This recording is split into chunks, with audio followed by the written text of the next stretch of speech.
I was thinking of what I could share with you all, something I thought you might find inspiring, something you could relate to. I thought, what are the painful parts of my life that brought about the most greatest challenges that gave me the greatest changes? I immediately can recall one moment that, in hindsight, was the opportunity to find positive in things that could have turned out negative.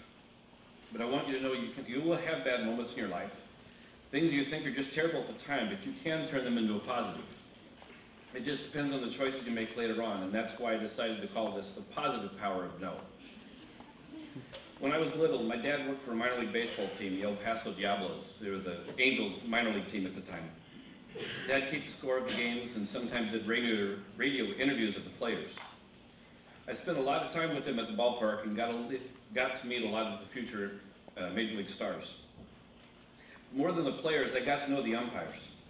The umpires not only got little respect on the field, they never had a home game, made very little money, and ate a lot of fast food.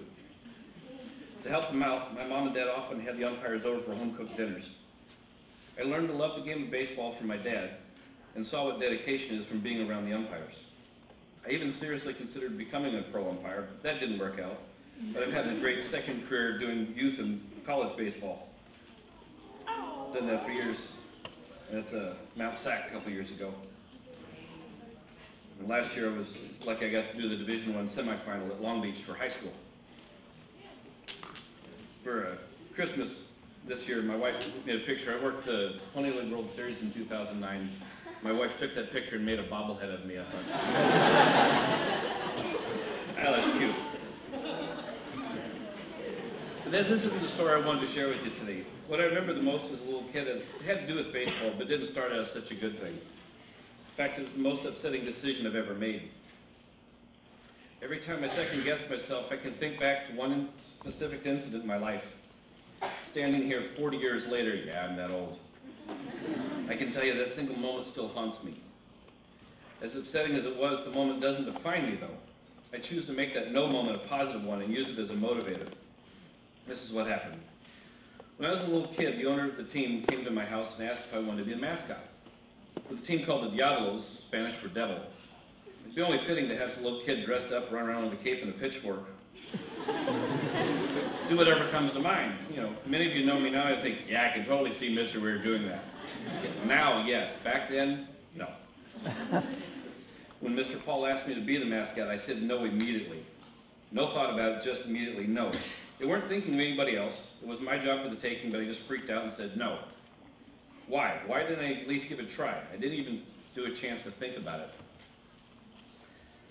Believe it or not, I was and still am painfully shy. You might not believe it now, but it is true. I've worked to overcome being timid and spent the better part of my life, adult life, being confident and saying yes. Pushing myself, taking chances, doing something different as often as possible. Like standing in front of you and telling this story, and no, I'm not thinking of anybody in their underwear. Once I opened up my mind to accept changes and challenges, I learned to laugh and smile easier, to be happy. I also found that good things happened when I opened up. I didn't have the greatest examples of confidence around me when I was younger. Instead of hearing, hey, you did great, I often heard, yeah, but why didn't you do better? But how to do better wasn't always shown. I had to figure that out on my own. After being frustrated for a long time, I learned to laugh at myself easy, greet people with a smile, and that helped bring more positivity in me.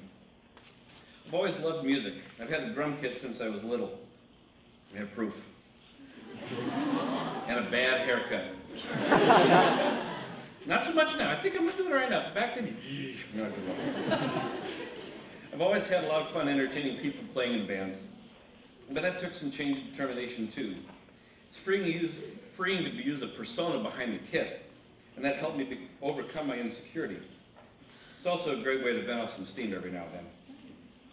When I was learning to play in middle and high school, I played along with records with headphones on. I had a blast playing along to my favorite songs, but I was the only one hearing the music. When my dad came home from work and the garage door went up, the drumsticks were put down. He told me all he ever heard was bang, bang, bang. I hated how that made me feel, like I wasn't doing something worthwhile. Worse, he couldn't see the joy that music gave me. Later on, when I was playing with one of my bands, my dad came and watched a show. During one of the songs, I saw him crying. He told me, now I know what you're doing with those headphones on. He could actually understand what I was doing. It dawned on him that I was actually playing along with something and I got joy out of it. I'm in 2 bands right now, and I'm not shy at all behind the kit. And the thing that says, fake it till you make it, well, that's me now.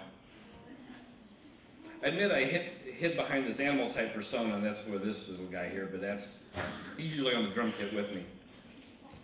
But after faking it for a while, it actually did become me.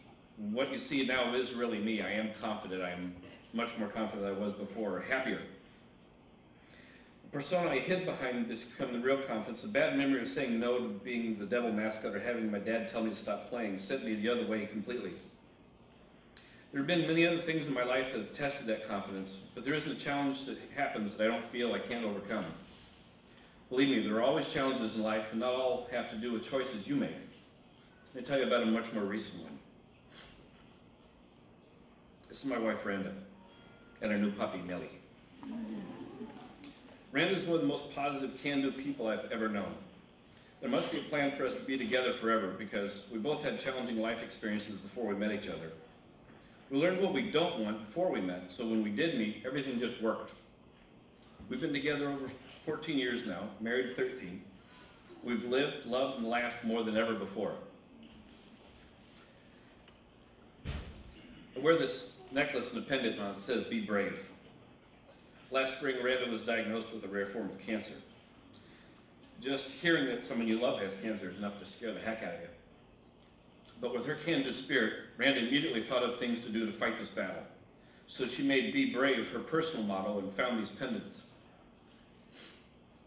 We've given them to family and friends who all love and support her. Now, that doesn't mean we don't cry and worry about what this disease is doing to her, but it all takes is one look at this pendant or know it's there, and we know that we can and will fight with this disease with all we have. I'm very thankful to have Randa in my life, and together we are fighting her cancer, doing whatever we can to make her better. We're both absolutely certain that being positive, no matter the circumstances were before, helped us bring this together and will keep us strong as we battle this disease. You must choose to make the changes you need in yourself. You are the only person that can look in the mirror and tell that person looking back, you know, I'm pretty good at whatever the things you're good at, and if there's things you want to change, you can change them. It's a scary thing to think about. You can and must make positive changes in your life in order to grow. Look back at some things that have happened to you and use that to tell your current self, I can overcome it. You'll be surprised at the growth that you can find in yourself. It's my hope that the stories you hear today and the other talks this Gab Talks this week will inspire you to better yourself in some way as well. Thank you.